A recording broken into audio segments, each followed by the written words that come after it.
Life moves pretty fast. You don't stop to look around once in a while, you could miss it.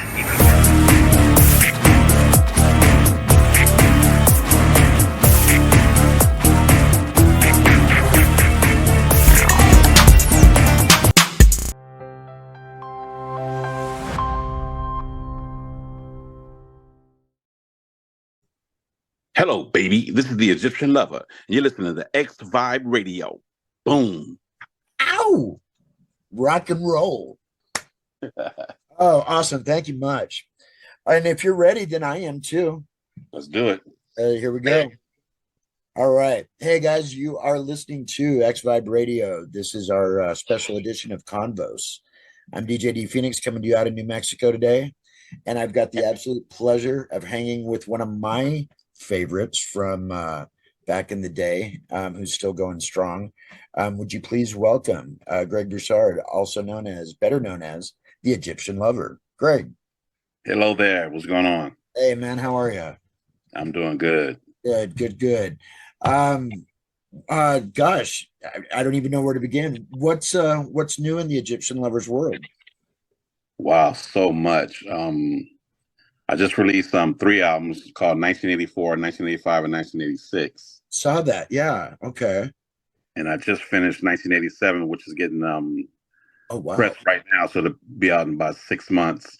Okay. And also 1988 is being mastered right now, so I'm gonna have another album dropping soon after 1987. So I've been in the studio doing a lot of work and just having fun. Sounds like it. Oh my gosh. And actually from what according to Wiki, 1984 actually has been a bit of a success already.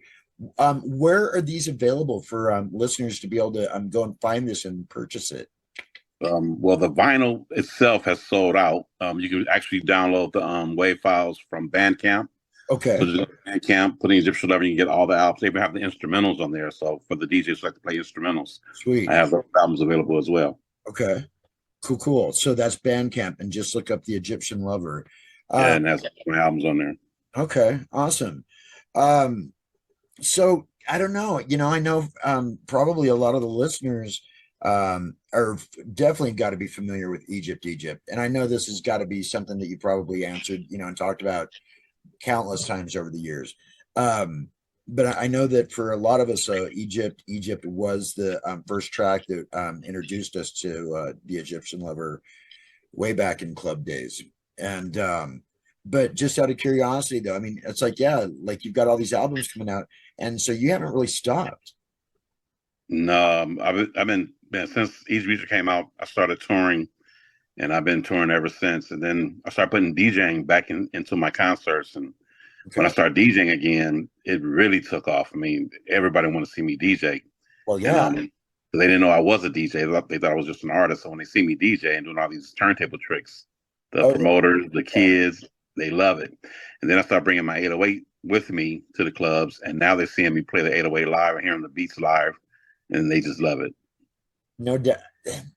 I saw something here within the last couple of days. You're one of those artists that can still totally pack out a dance floor, and not just like small, like, little club dance floor, but I mean, like, you are still packing out like major venues.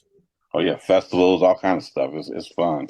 I'll bet, this, would you have ever thought, and I was thinking,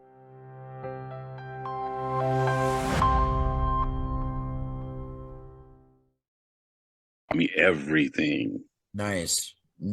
That was that period of time too, where like I think more bands were jumping on the corporate bandwagon because of what it could do for them, but you didn't hear about a lot of. I mean, there were some startup labels back at that point in time, but not a lot of people were really either funded well to do that, or maybe it was the know-how or whatever. But the fact, though, that you were able to start your own company and business at that point in time and have that turn out there again to be successful, it's like, that says a lot, because it's not saying that some of the kind of smaller companies didn't go on to do okay, but that wasn't the norm, at least not up until COVID. Right. Well, this was way back in '84. Oh, no doubt. And So when I was DJing for Uncle Jam's Army, we were really popular. I mean, we were doing parties at the sports arena with 10,000 people. That's what I heard. Just DJs. So of course, every artist in Hollywood and LA would bring their records to us and say, "Can you play this?" So I met a lot of recording artists. Okay. And one time, this band came up there and they had a hit record on the radio, but they didn't look like they had money. They just like they were just regular walking off the street kind of guys. I'm like, man, you just came to the sports arena with 10,000 people, and you look like this. Like, so you have a hit record on the radio. Where's your money? And he kind of explained it to me like in two sentences. There's 6 people in the group. We have to divide the first check, and that check had to last us the whole year till our next album come out. So he said, I got like 40,000 for the whole year. Wow. I was like, what? You should have like $1 million each. He said, well, the record company has the other money. We just get 20%, and the record company gets 80. So right when he said that, I knew I got to be the record company. I want the 80 and the 20. You know, that's, and I know that at least at one point in time, you know, was the norm. It's like you've got your executives, your corporate people that are not saying that they may not be working for their keep, but that are totally making the money off of these artists, and the turnaround for the artists themselves is so minimal, and it's just like, good grief. But then, okay, so but to flash forward, we go through the pandemic, and what I want to say is that I know that it changed music for so many artists. How did it affect Egyptian Lover, though, is what I'm wondering. No, not a bit, not Okay. at all. So I mean, I never make music at home. So when COVID hit, I called the studio and I said, "Hey, man, I want to be home. You know, whatever, how long it's going to take for this to end." So we book some studio time, and me, my engineer, and my keyboard player are the only ones coming down. He says, "Okay, I'll clean the whole studio, Lysol everything, and you got it." So I spent maybe 3 months in the studio. Oh, wow. Okay. Made probably about 40, 50 songs. Wow. All these record albums are ready to come out. Oh my gosh. Yeah, but what a great way to occupy your time, though. You know, Yeah, now you got something to show for it, and we have something to hear. So very cool. And the reason why I said that a minute ago, though, is that I know that, like, for a lot of artists, so it did change in a lot of ways. So many new artists, especially during that 2.5 year period, have sprung up, but basically taken the reins of their own careers and bypassed relationships and associations with large record companies, and have actually done pretty well. Yeah. So just out of curiosity, where are you based out of these days? Still Los Angeles. Still, okay, so still LA. Okay, cool. And you know, it's funny because I heard, I mean, I can't tell you the last time that I honestly stepped into a nightclub. I was a club DJ for 23 years, and then called it a day, got out of it for a while, and then ended up getting back into DJing, but primarily on radio. And anyway, my point my point being, before I totally lose track, I know that you know, the club scene kind of goes through resurgences every once in a while, and I've actually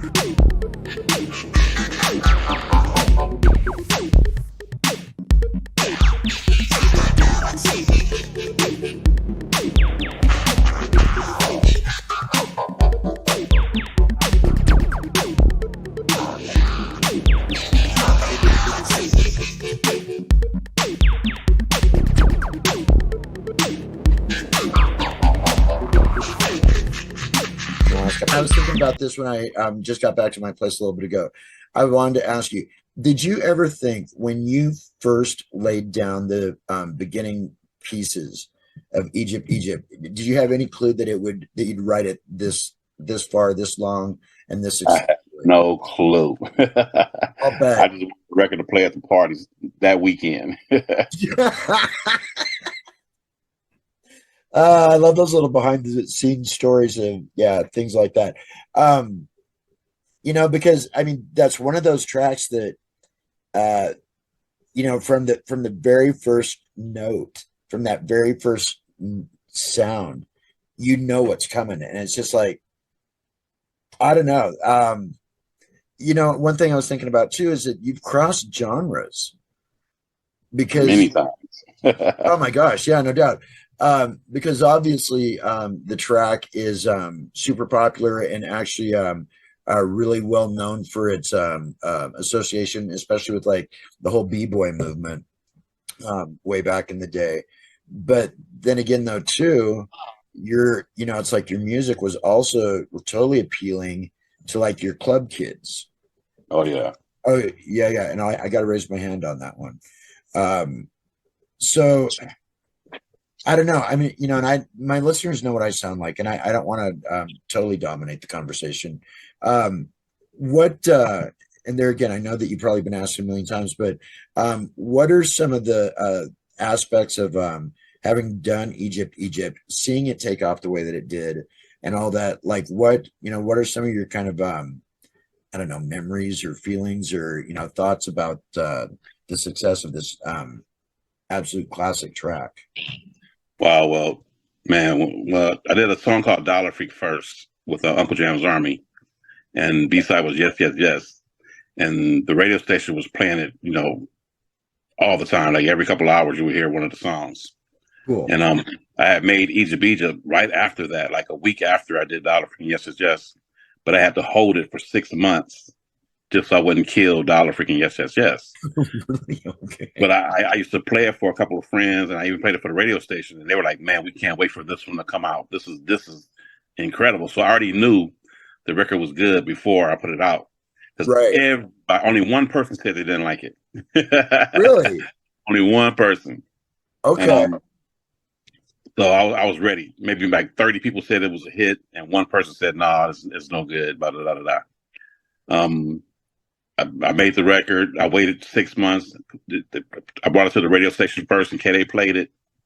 And when K-Day played it, man, they called me and said, "Man, you got to come to the radio station because this is being requested." 9 out of 10 calls. It's like, "Can we hear Egypt, Egypt? Can we hear Egypt, Egypt? Can we hear Egypt, Egypt? Can we hear When Doves Cry? Can we hear Egypt, Egypt? Can we hear Egypt, Egypt? Can we hear Egypt, Egypt?" And I was like, "See, you need to come down here and answer the phone." So I went down there and answered the phones, and it was true. Every call was for Egypt, Egypt. And every once in a while, you get a When Doves Cry for Prince. From some artist out of Minneapolis. I don't remember the name. It Wow. was so cool. I was like, wow, this record is taking off. And then, the record sales started happening, and my mind was just blown. I'll And so bet. right then and there, I knew that I had to make a record company and make this a real business and not just a DJ having fun making one record. Right. Or get swept up by some like big conglomerate company that wouldn't represent you the way that you would want to be represented, and who knows what could. So what was the label that the first single came off of then? So the record label I started with was Freak Beat, which was me and a guy named Roger Clayton, who Okay. co-owned the record label. But when I saw how big this record was going, I had to make my own record label, Egyptian Empire Records, and really take it serious and hire people to help me, distribute it and run it and Okay. learn the ins and outs about the record business, because I was a DJ. I had no idea what was going on. So I hired an old guy from Malaco Records, and another guy who used to distribute and promote records all around America. So I hired two old guys. Word is, I know it would be but like there's I guess a resurgence in the popularity of like electropop, and that's the only thing that I can think. B-boy doesn't seem to quite fit as well as it used to. And besides, like we were saying too a minute ago, your music has like gone across several genres, but I think electropop almost kind of gives people an idea of what it is, but doesn't even do it justice. Right. What I'm saying though is that there has been. Have you noticed that like sales have gone up again, or like hits online or anything like that here in the last like year or two? Oh man, even before that, when COVID hit, a lot of people bought vinyl. I Okay. mean, I sold maybe 30% of all my stock of vinyl just during COVID. Really? And so yeah, I'm sold out of a lot of stuff. Wow. And then right after COVID, when the clubs opened back up, it Okay. seemed like a lot of kids that missed their proms and graduations, Oh they yeah. wanted to get out there and party. Oh no So they were doubt. hitting the clubs and they started buying music, and so my online sales kind of went up. Okay. And then now that I think since I've been making my new albums, 84, 85, 86. Right. I'm still relevant. It's not like I'm an old cat who don't do music anymore. I'm still relevant.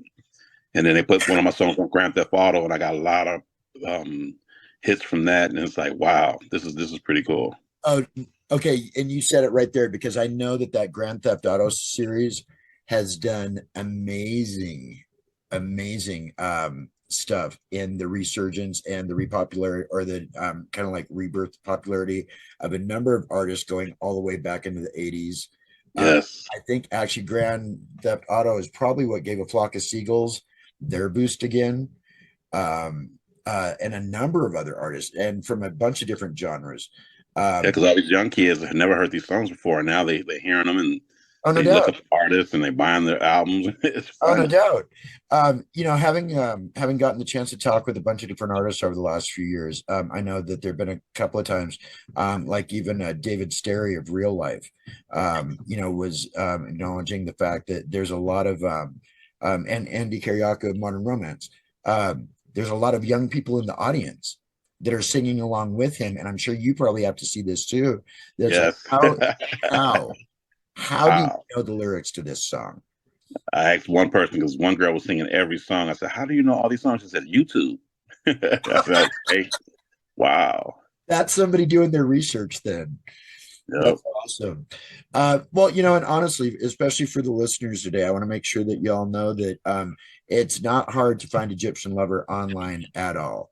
So whether you're on your mobile, your laptop, whatever device you're on, all you have to do is pretty much put the Egyptian Lover in your browser, and see what pops up, because there's a ton of stuff on YouTube. Even if it's not like a full-on video, there's still like several mixes and remixes and releases by the Egyptian Lover that if you haven't already checked out, you gotta. Let's see where, and I know I've still got you for a few minutes, and there again, thank you so much, Greg, for putting time aside, man. That's great. Really appreciate this. Okay, so I want to actually, okay, I'll get a word to the world here from you in a few. We'll get a couple of shout outs. What I do want to do though, and I don't know, actually I've seen some of your video work from way back in the day, and there's always been this really cool Egyptian element, which is kind of leading me to this next question. We do a podcast, and we've been doing it for about the last 3.5 years or so, called Hook, Line, and Thinker. And I've asked a number of my past special guests a couple of questions that are a little more peripheral. So I want to know, because Mr., I know you travel, and I know you've traveled probably so much around the globe or in different parts of the world that it would make most people's heads spin, and seeing something that you can't quite explain. Yeah, many times. Really? Okay. No, but the craziest thing is not crazy, but for me, growing up in LA and being from California, Right. you look in the sky, you see certain stars, Okay. and you grow up to learn these stars. Right. And I went to Australia, and I looked in the sky, and it was different stars, and that really blew my mind. I'll bet. And then another thing is, since we're on the bottom of the planet, when you flush the toilet, the water spins the other way. And that blew my mind. I'm like, we're actually on the bottom of the planet. So much for UFOs. I'm more kind of tripped out about what's going on down, in the toilet thing. Oh my gosh. Yeah, UFO, when I was a kid, I went outside and I saw this thing flying in the air, and it was leaving a trail of smoke behind. And it wasn't going in a straight line. It was making zigzags, like it was going left, right, left, right, right, left, left, right, right, right, left, left, right, right, up, down, left, right. And so I ran in the house and I said, "Mom, turn on the news. I saw a UFO." And she said she saw one when she was a kid. And she told me they had it in the newspapers called Battle of LA or something like that. Oh my gosh. Where the police were shooting this UFO, and they kind of brushed it under the rug, but it's still, you can look up the newspaper and it's still on the front page of the newspaper, but they kind of like hid it. This doesn't exist anymore. And so when I told her that, she believed me right away. So we turned on the news and nothing on the news. And late at night, they said they was testing a rocket over LA. And I was like, they would not test a rocket. And I'm a kid thinking, they would not test a rocket over LA. I saw a UFO. And then I saw maybe white lines again another day, and they said the same thing. They was testing a rocket. So this happened probably 4 times in my life where I saw the lines, but I actually saw the first time I saw it making the lines, and I don't know what it was.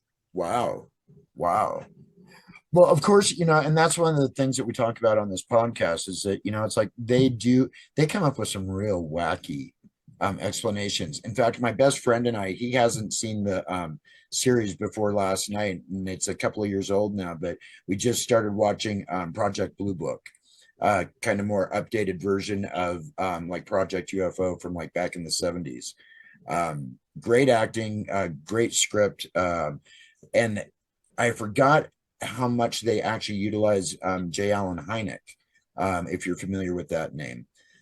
He was the professor or whatever that they brought on to help debunk all this stuff. And as it turned out, he couldn't really debunk much. In fact, he actually was more of a proponent for the possibility of the existence of life elsewhere. But his companion, who was a actual military officer, was always coming up with some goofy thing. A rocket over LA. Why? Yeah, like you said, why would they even do that? After I asked you that, though, then it kind of dawned on me. For some reason, am I remembering right? Didn't you do a song about UFOs? Always. I I got thought a song called UFO. I got a song called Alien Freak. I got all kind of alien songs and UFO songs. that's okay. That's what I thought. Yeah, like I said, as soon as I asked you that, it dawned on me. So okay, so then is it because of your past experience? Was that your inspiration for some of those songs? Yeah, and when the internet first came out, the first thing I Googled was battle in LA, the LA Times, and I saw the newspaper online and I said, wow, it was real. That they were shooting at this thing in the sky. And And they got pictures of it. they got pictures of it. It's all on the front page of the newspaper, and then they could try to cover it up later on. And isn't it like you said, because really, I mean, now I think maybe there's a little bit more out there, but not much. But yeah, you go and look for because Battle of Los Angeles, right? Like Battle of Los Angeles. Right. And you put that in there, and most times you're not really going to get much in the way of returns on what this whole thing was all about. And you're talking a citywide incident. And what year was that, Greg? Do you remember? Think it was in the 40s. I'm not sure. Was it that part? Okay. Wow. And your mom remembered that. Yeah. How wild. Huh. Okay, interesting. Well, thank you for sharing that. That's totally cool. Your record is so far a lot better than mine. I can only really being in New Mexico though, I've got to say, constantly checking the stars out at night. And well, and other things too, but wow. Okay, so kind of hand in hand with that, and then we'll move on to another territory because I know time's getting short. You got things to do, and yeah. Okay, so kind of hand in hand with that whole thing, what is your take on, or have you ever had any experience or anything with any kind of, and I'm hoping you know the term, cryptids? What is Okay, the ones that I'm thinking right off the bat, Sasquatch. The oogie boogies that may or may not exist. What is your take on any of that? Oh, I've never seen it, but it probably is something like that out there. So you're not denying that it exists. You just have never personally seen anything yourself. Yeah, never seen any footage that I can believe or anything like that. Not I only remember that, they I'm had sorry, go Bigfoot, ahead.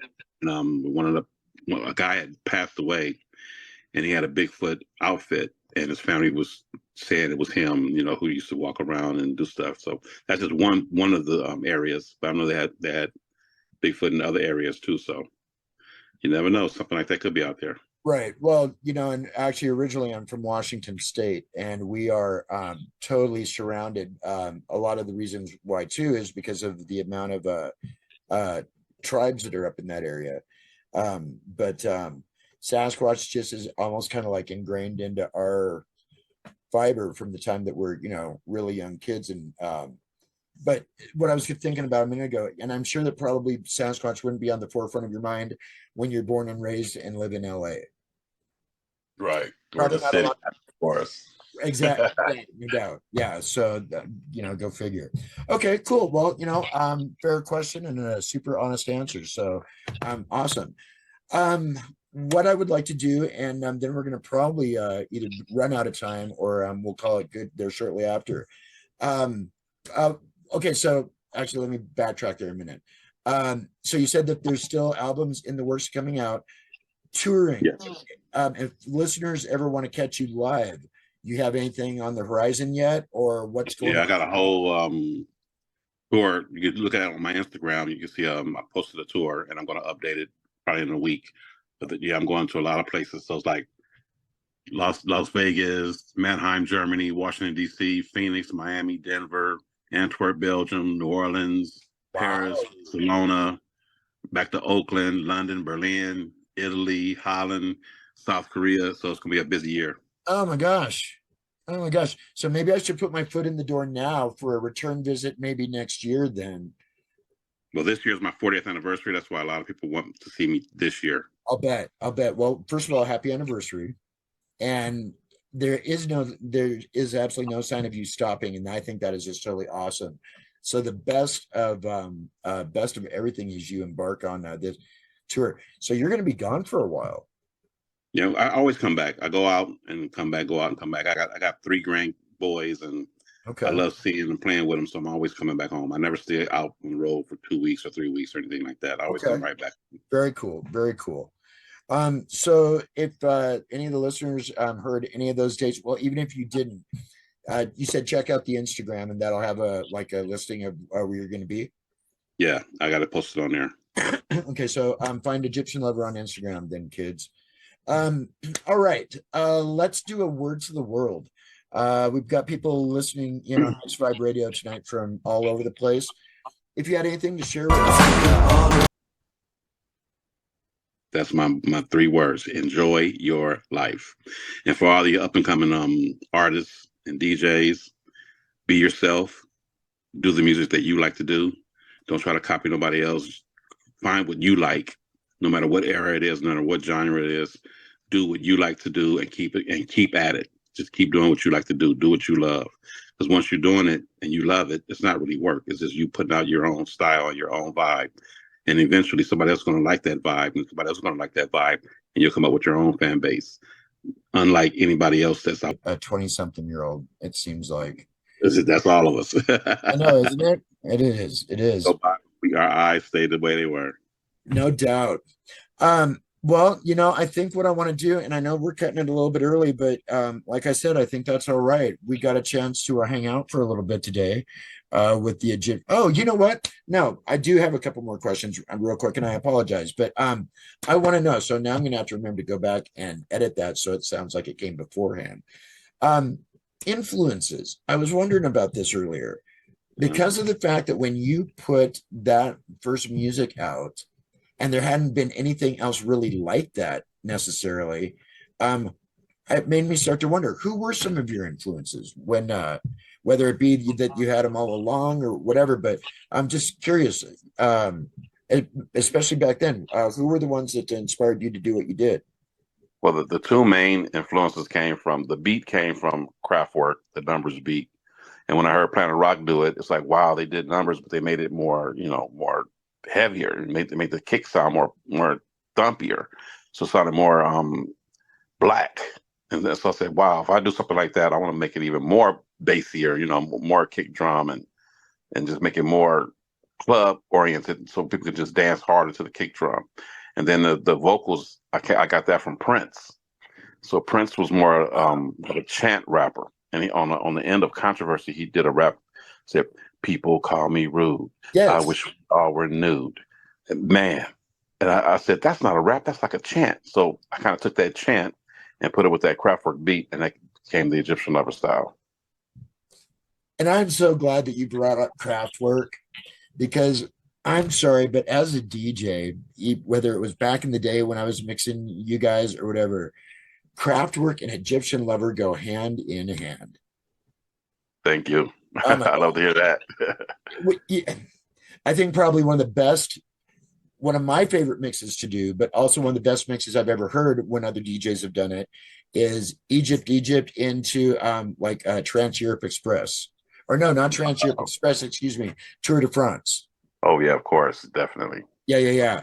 I mean, like, it's basically, it's a great marriage. Yeah. Did you ever get a chance to meet them?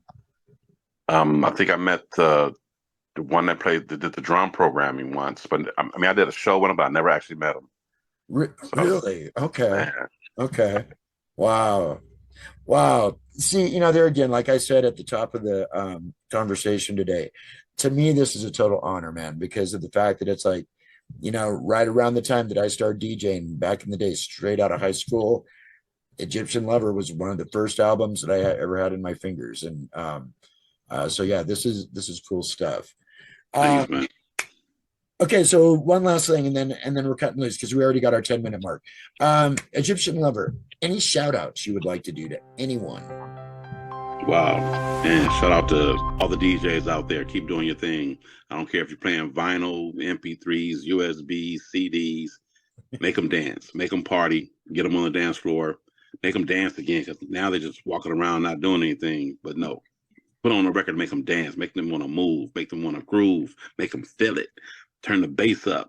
Break it down. Play all the good parts of the records. Do whatever you got to do to make them groove. Play the hits, play the old hits, play stuff they never heard before. Just make the party great. Ow. No better advice available than that. Oh my gosh. Well, guys, got to say thank you as always for tuning in and listening to X Vibe Radio. We're coming to you 24 hours a day, 7 days a week with the best in modern music programming. And one of the coolest parts about all this is that here on KONVOS, I get to hang with some pretty cool cats every once in a while. And I've got to say hats off and a big thank you and much appreciated to Greg BROUSSARD, better known as or also known as the Egyptian Lover. Greg, there again, man, thank you so much for hanging today with us. Oh, thank you. X Vibe Radio, baby. Ow, rock and roll. So I'm going to just do this. I'm going to put you on the spot here a little bit. Is there any way that I can get you to say that somewhere down the road, I'm not saying in the next couple months or whatever, because you got a busy schedule going on, but please tell us that you'll come back and visit and hang out with us again at some point. Definitely. I will definitely come back to X Vibe Radio and hang out with you guys and do another interview. Maybe give you a few sneak previews of my new songs, and let's get it rocking. Cool. Okay, it's a deal. It's a deal. It's a deal. Cool. And y'all heard it here. So there we go. All right, guys. So your homework is, and this isn't bad homework. This is the fun stuff. Go online. Go check out The Egyptian Lover. If you've got him at home already in your music collection or on your device, that always seems so weird because I just always automatically think, grab the vinyl. grab the vinyl, put it on, put the needle to the record. But they have their vinyl right in their hands right now. They're on their iPhones. That's their turntable. Oh, I know. Oh my gosh. Yeah. So much for technology. Pull out your Egyptian Lover. Go pick up Egyptian Lover if you haven't already. Go online, check it out. You can hear a lot of stuff there. You can read up on them. But anyway, total classic. By far one of the biggest club crossover tracks of all time. And we've had the privilege of being able to hang out with the Egyptian Lover today. All right, my friend. Well, hey, I'm cutting you loose. What does the day look like for you? It's gonna be busy out here. Yeah, I'll bet. Yeah, because you've got it going on. So, all right, guys, don't go anywhere. We'll be right back after these messages. Once again, this is DJ D Phoenix with the Groove Zone Network. You've been listening to KONVOS here on X Vibe Radio, hanging today with Greg BROUSSARD, also known as Egyptian Lover. And we will be right back after this. So don't go anywhere. All right. Just like that.